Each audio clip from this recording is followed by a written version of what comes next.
We need leaders in every walk of life. The lessons we learn on battlefields like Gettysburg will make us better leaders still today. One of the lessons of great leadership is listen until it hurts. Let's listen.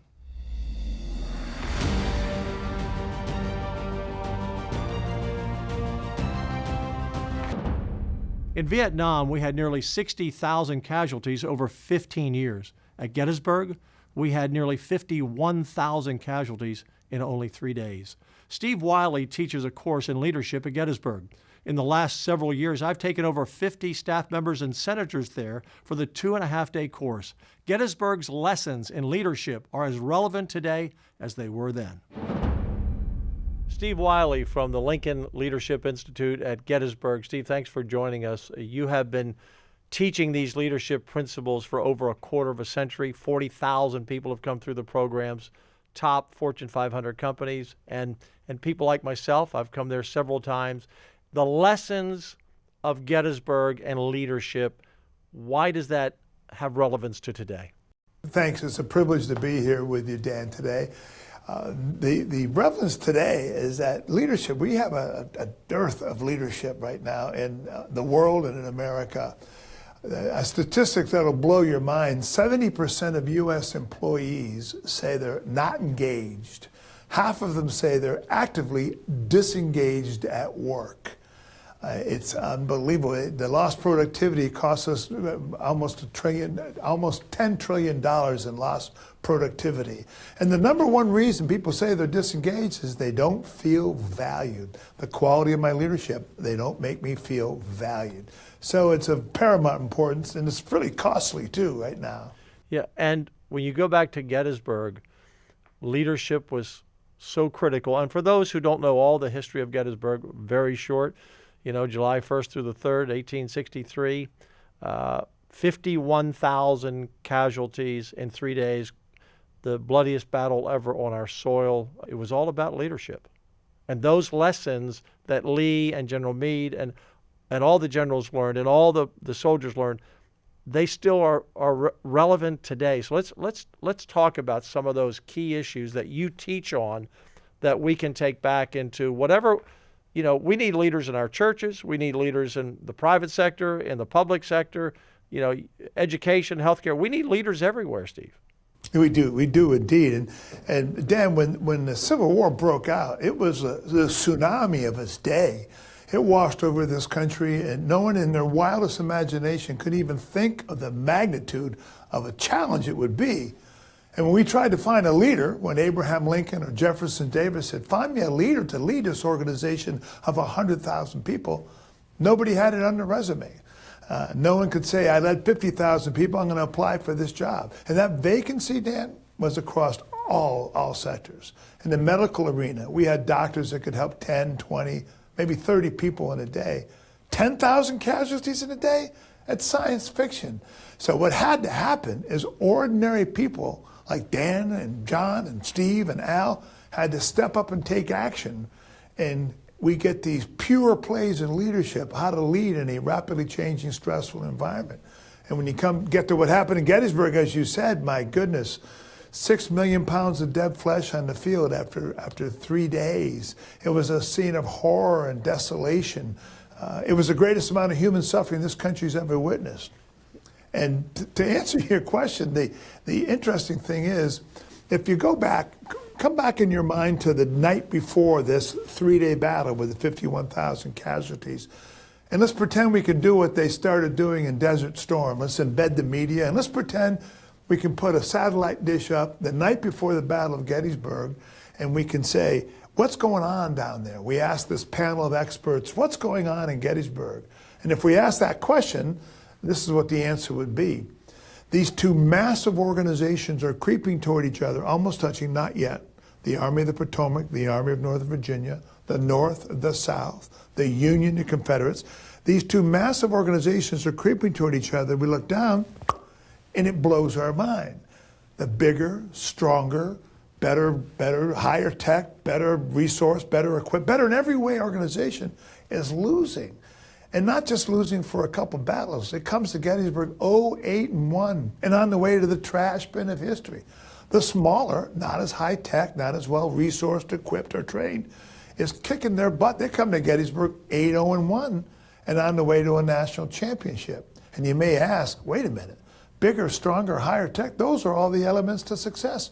What do you think the issue might have been? Leadership. Better leadership in the other organization. And during this 3-day battle that you described, Dan, this leadership edge shifted. Overperformance on one side and underperformance on the other, and it changed the world we live in today. So Lee comes in 8-0. He'd won battle after battle. The Union is on its heels. They accidentally meet in Gettysburg in these little streets. And then the 3-day battle commences. Was one of the things that I think in business, and I don't want to focus just, one of the things, Steve, I want to underscore here is everyone can be a leader. You don't have to be the CEO of the company to be a leader. You don't have to be the general in the army to be the leader. We've seen so many times that the soldier has come up with some idea that saved the battle. You don't have to be the head of the church, to be the leader in the church. We can go down this road that everyone has the opportunity to be a leader within their own circle of their control. And so Lee comes in, and do we have a sense of false security and do we see this in business today? Do we see this in individuals' lives today? That I've had such a winning streak, it's going to continue, and I can't do any wrong. Yeah, absolutely, Dan. Absolutely, it happens in sports in 2026. It happens in any kind of organization. They get pretty lazy. We were used to winning. We get wedded to our way of doing business. That's got to. It helped us last week. It's got to help us next week. And so that's one of the things that we talk about. Lee and Longstreet at Gettysburg, or Lee, 8-0-1. I'm going to go. I'm going to do it this way. Go take that hill. It's not going to work. Go take that hill. It's not going to work. Go take that hill. I'm the boss. Okay, we'll do it. 5,000 casualties within 45 minutes. So absolutely, one of the lessons we learn is we can't be wedded to our way of doing things because things change all the time. It's a great point. Yeah, and technology today especially changes. But I think everyone, when you just said, take that hill no matter what, take that hill no matter what, take that hill no matter what, I think a lot of people listening or watching can say, I worked for a guy like that. Or a woman like that. Yeah, exactly. Or maybe I am like that. Maybe I am like that. The communication skills of our leaders is critical. To be clear in their directives, to follow up, to sell their idea basically. But where in leadership today, what are the important elements of being able to communicate? And some of that is listening, right? Communication is talking and listening. Absolutely, absolutely. We talk about how you have to be both transactional and transformational as a leader. Yeah, explain that. Transactional, and transformational. Explain that. Okay, transactional are the management 101 things we learn in elementary school. How to manage my manage my day, how to control, how to do all the things that you have to do to have a foundation to go through the day's work, planning, organizing, those kinds of things. Transformational behaviors are when you use your personality and you co-create the future with those around you, and you are very aware of communicating, envisioning, and values, those kinds of things. And so you're absolutely right.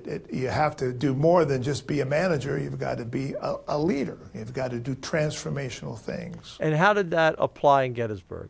Where did that work and not work? It's interesting. It's very interesting. We talked about how overperformance on one side and underperformance on the other regarding leadership changed the world. And the interesting thing, as you mentioned, it wasn't just the change up here at the CEOs and the generals. It was right where the rubber meets the road, right where everyday people are working. And so it has to do with the transformational and transactional behaviors.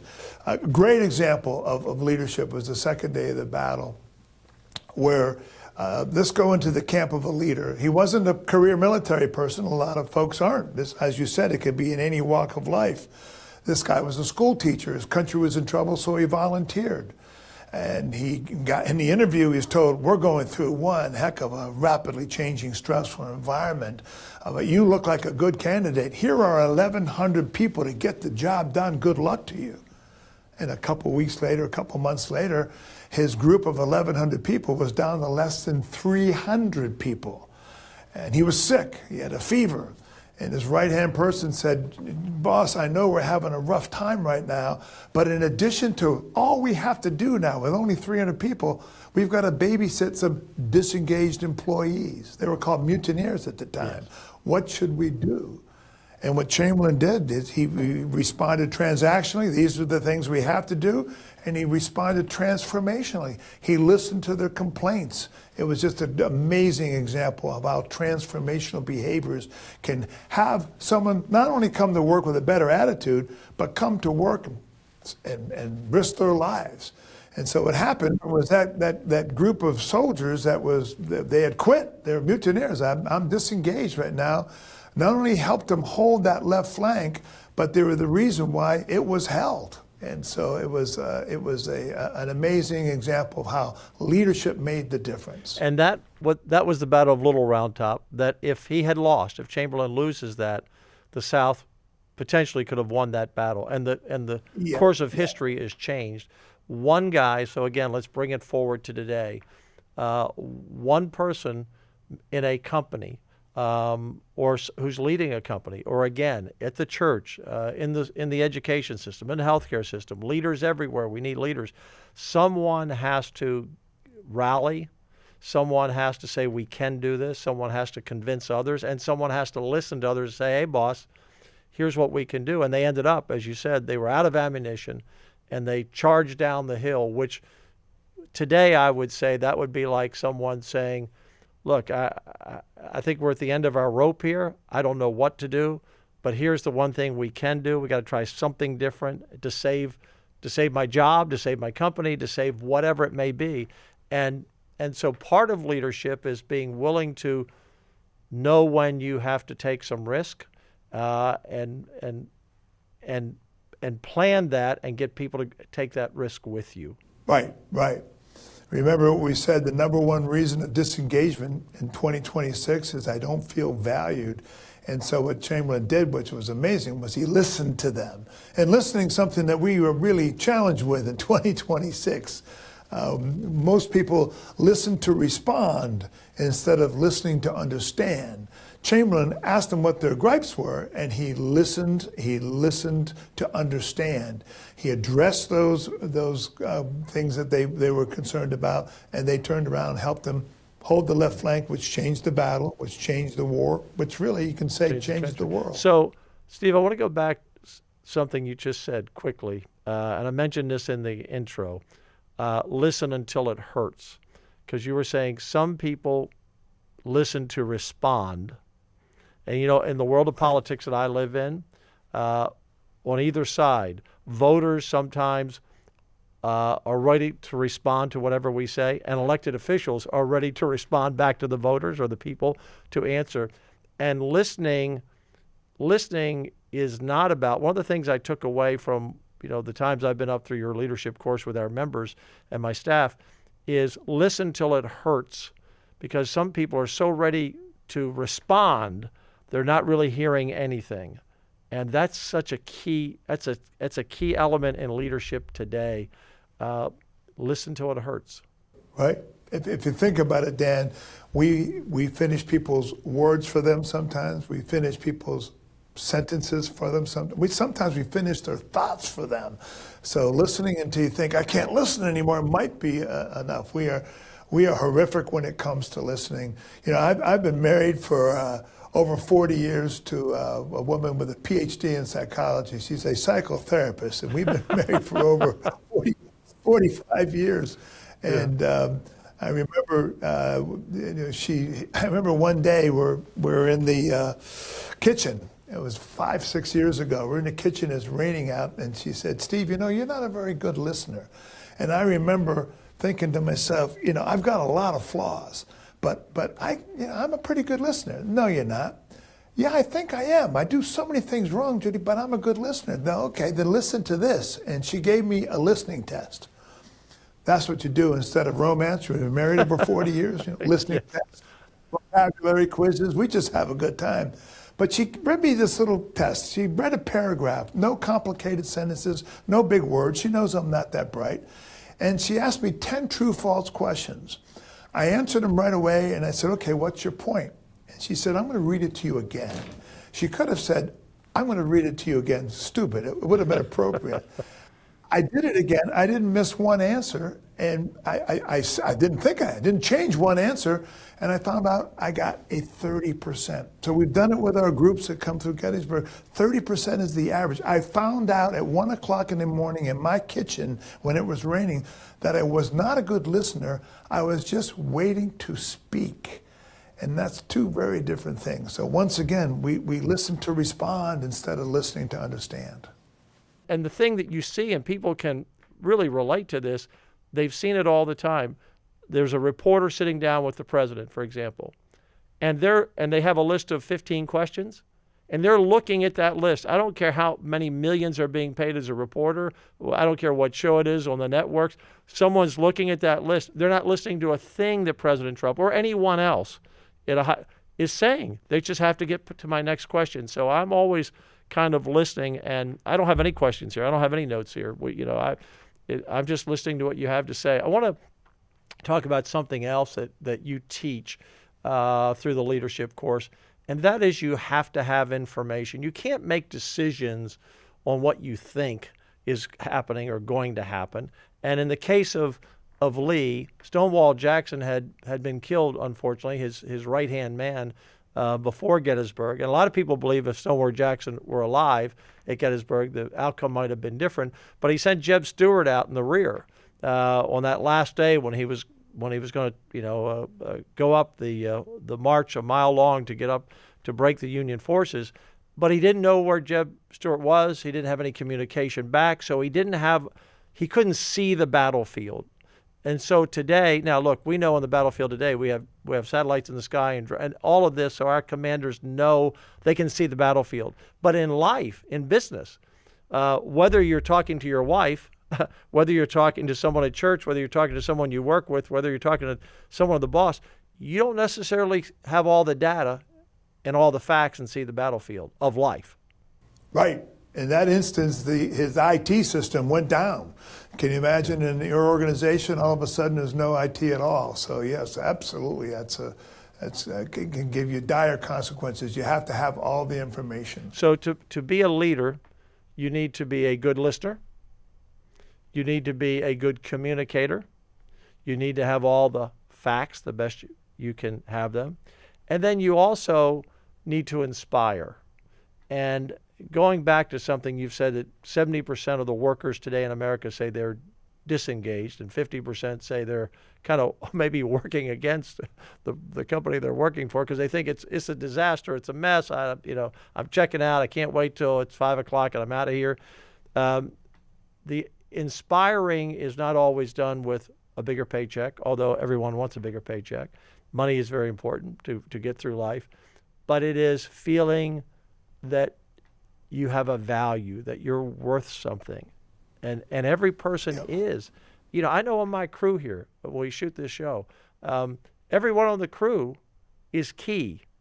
They're all valuable. And you know that when you teach your leadership course at Gettysburg. Everyone is key. Everyone has their part. And I think sometimes people today feel like no one wants to listen to them. And I think that is a big key. Right. And we also talk about reflection, Dan. We say that we really, we learn not only from our experiences and the experiences of others, but from reflecting upon our experiences. And we don't take a lot of time to reflect in 2026. I've got to go, do, act.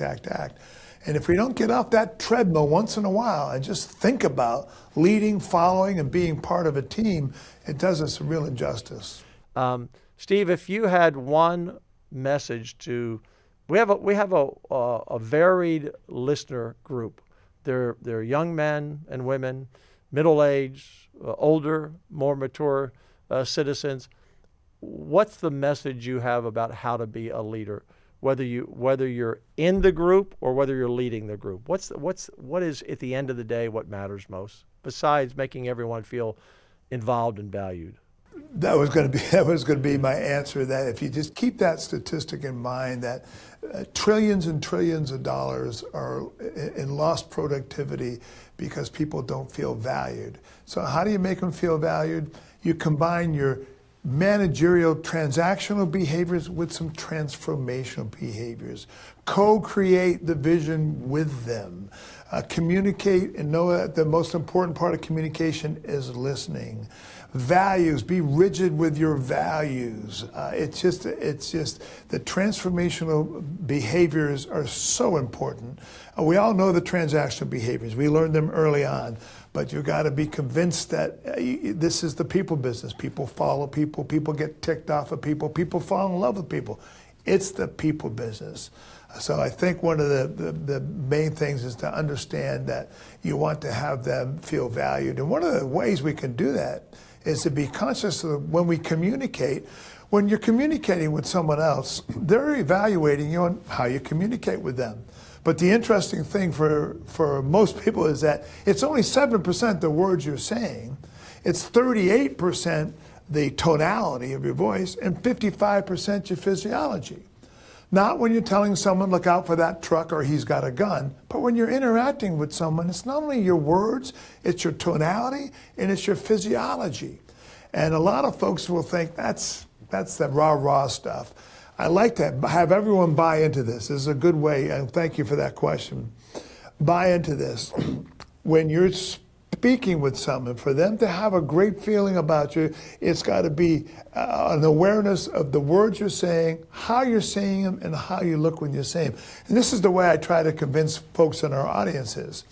What is the name of the most popular lullaby in the world? Can you give me a guess, Dan? Rockabye Baby? You got it, Rockabye Baby. What's the last line in Rockabye Baby? On the treetop?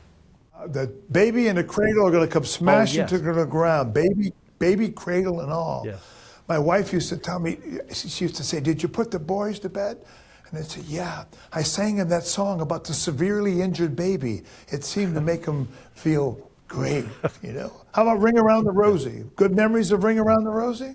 What's it about? It's about the most horrific description and we all of fall death down. in history. We all fail. Yeah. So I think being aware of how you come across, and it's not only what you say, it's how you say it and how you look when you say it. I think that's another good tip. I used to go to Gettysburg when I was a kid. It was a cheap vacation. You know, my parents, you know, we were a middle-class family. They couldn't afford a lot of vacations, so we went to battlefields. And growing up in Baltimore, battlefields all around in Virginia and the South and Maryland and Pennsylvania. So I've been going to Gettysburg a long time, but you bring it to life because what happens, folks, is he has a classroom off the battlefield, maybe a mile from the battlefield, and then we go out to Little Round Top. We go out to where the first battle began on the first day. We go out and we walk Pickett's Charge. And as we walk Pickett's Charge, is that a mile, Steve, roughly? I think somewhere. It is. It's a mile. And as we walk, your leaders tell us at this point, 1,000 men fell. At this point, 2,000 men fell. At this point, and so you have that experience of, I like taking leadership courses because I always want to be the best leader I can be. I never am the best leader I can be, so you always keep working on it. But the idea that you can go to Gettysburg, learn a lot about history, and make it work today is a very unique, novel concept. And I know you've done it at Normandy. At the Alamo, you've done it in other battles, but the lessons learned, history does repeat itself. And if we're not smart as leaders, history will repeat itself in a way we don't like. Then we say at the end of Pickett's Charge, thank you for mentioning that, at the end of Pickett's Charge, where 12,000 men started this mile walk and a couple hundred made it to the end, we talk about not only are we standing on hallowed ground, but we're standing in one of the strongest classrooms on earth for courage, consequence, sacrifice, and leadership. We learn emotionally as well as intellectually. And I'm delighted that you asked me to speak today. Hey, thanks, Steve. We'll see you on the battlefield in the future. Thank you. Thank you very much, You bet. Dan. One of the reasons I wanted Steve Wiley to join me today is because I want all of you to think about leadership. Some of you may run a company, or you have a division of people under you, you're in management, or some of you work for a company, or you work at the church, or you work at a hospital or a school, wherever it may be. We need leaders, and leaders don't have to be, as I said earlier, the general. They don't have to be the CEO. Leaders can be anywhere in an organization. You are valued. You are important. God has a plan for you. God has a message for you. And so don't hesitate to be a leader. I hope you enjoyed listening a little bit to Steve Wiley, realizing how lessons of the past are still important today. God bless. Please share and subscribe. You can find us on any platform out there. We'll see you the next time. God bless.